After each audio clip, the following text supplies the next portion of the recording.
Kung magsugod ta sa atong pamalandong dinhi sa atong unang pagbasa, makaingon gyud ta nga ang Ginoo kanunay gyung muhatag og kalipay sa mga taong nanginahanglan. Unang niingon siya diri, kay nagbuhat ako bag-ong langit ug bag-ong yuta, dili na hinumduman ang nangagi, busa paglipay pag-ayo hangtod sa hangtod. Sa akong gibuhat, kahimuon kong malipayon ang katawhan sa Jerusalem. Kining kalipay usa ni sa atong gipangandoy gyud. Number 1 pagani tingali ning kalipay, kay mura magway kapuslanan ang tanan natong buhaton basta dili mo sangko sa kalipay. Nang litan kulura nimo imong buhok nya mag-uol na hinuon ka, kay sigihan kag saway. Way kapuslanan, gasto-gasto pa ka. Kis-kis ka sa imong kilay nya mag-uol ra ka ighuman. Manguyab ka o nya sakitan lang ka, may pagway uyab. Unsa may tumong nganong manguyab, nganong magpa-colors buhok, nganong mangusab ka na imong naong? Unsa may tumong, aron mag-uol o aron malipay? Lipay gyud. Nganong magminyo man ang tao, aron mag-uol o malipay? Nya kumusta mamong mga minyo, malipayon mo o guol? Mga naong ninyo, sus. Nganong naamang gyud managan sa politika, nganong mo gasto man gyud na sila aron mag-uol o malipay? Lipay. Unya og mapilde, mag-uol, malipay. Oh, magyaw-yaw, magsige, yaw-yaw. Ngano man kay ang atong gibuhat manggod makapag-uol nato, kay dili manggod ang Ginoo maoy atong gisunod. Kana bang kalipay nga kita-kita ray magmugna, usa na siya ka bakak nga kalipay, malimbungon nga kalipay. Kana bang tawhanon nga paningkamot aron malipay, musangko na sa kaguol. Pero kung ang ato ganing kalipay atong gipasubay sa gustos Ginoo, mao na siya tinuod nga kalipay. Munang niingon diri ang Ginoo, ayaw na lang mo paningkamot nga himso gyud inyong lawas, taas gyud inyong kinabuhi, dili na na mo'y akong kinahanglan nga inyong pangayoon ako. Ngano man ang Ginoo mismo mo'y nagdesign, ingon siya, ang kabataan dili na mamatay, ang tigulang matigulang gyud maayo. Ang mamatay kuno og 100 years old, isipon nga siya gisilutas Ginoo. So ang budget yus Ginoo nato sobra gis 100 atong edad.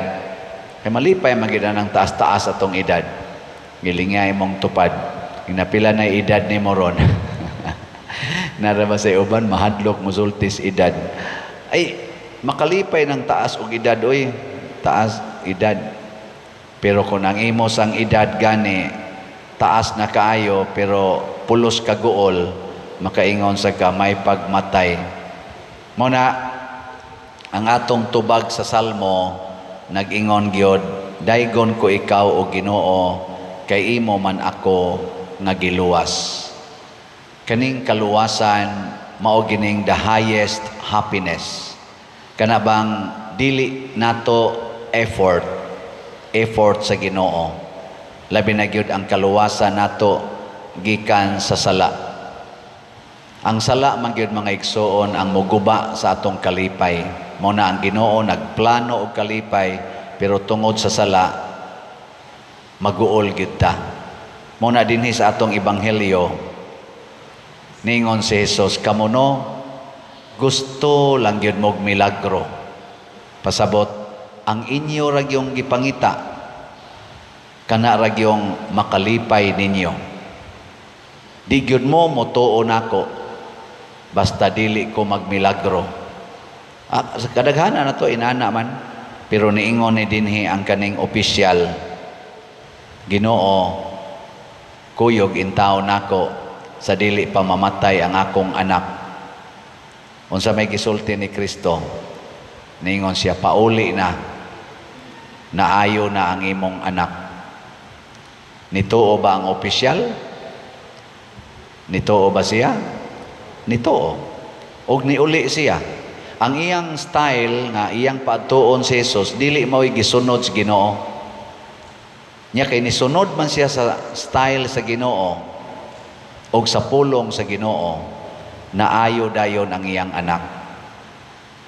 Mao na bitaw nga kung ato gyapon ning ipahaom sa atong umaabot nga eleksyon, mangita gitag mga kandidato nga kamaong mosunod sa pulong sa Ginoo, dili magpagarpar sa ilang mga pulong, magsigig saad nga murag muluwas kunuhay sa Pilipinas, labi na ning dako na kay tarog utang, 16.31 trillion atong utang.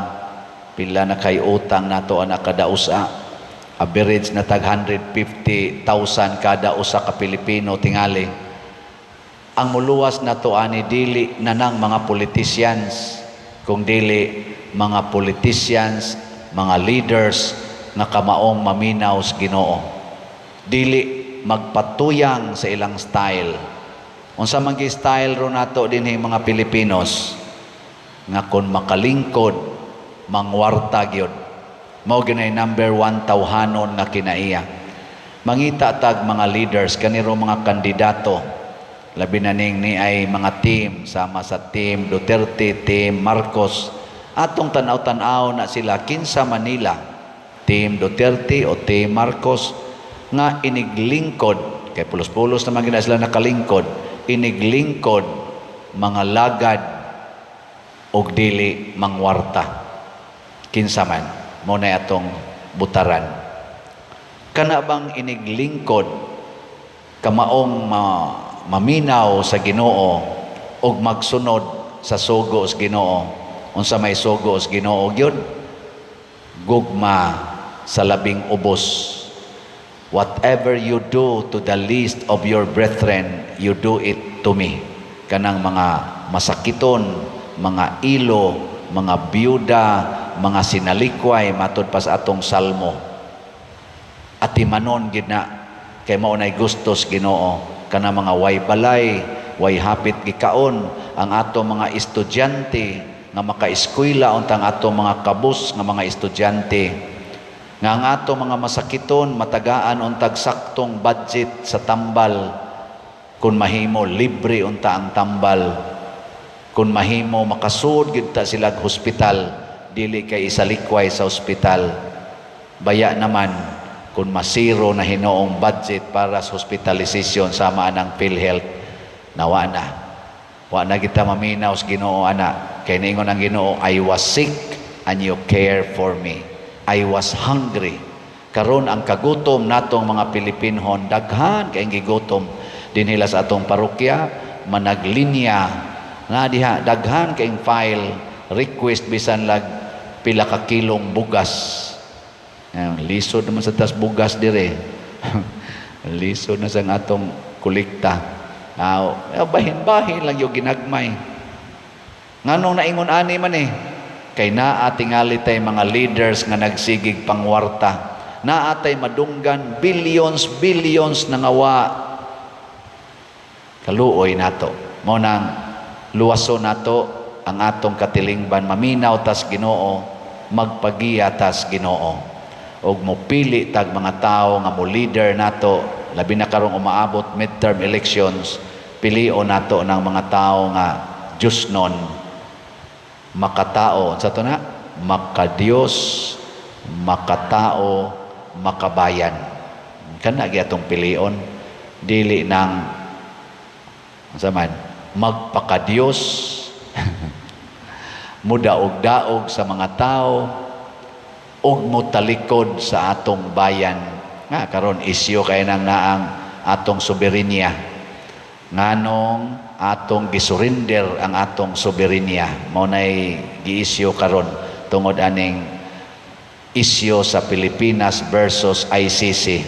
Murag gisurinder kuno ang atong soberenya, wa na nato sunda ang atong konstitusyon, misurrender ta sa foreign court nga ni aman tay ligon kaayo, effective kaayo nga mga korte sa atong nasod. Ga-operate man unta na ang atong justice system ngano kunong ningadto kita dayon sa korte sa gawas.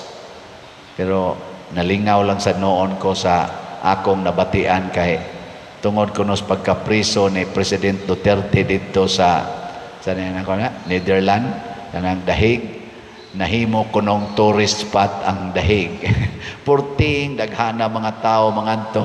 So nisaka ang tourism dito kay tibuok kalibutan mangadto naman kuno. Si President Duterte ra kuno'y nakahimo ana nga pagkapriso niya dito nisikat og maayo ang Netherlands og ang Dahig. Ako kadungog anang word nga Dahig.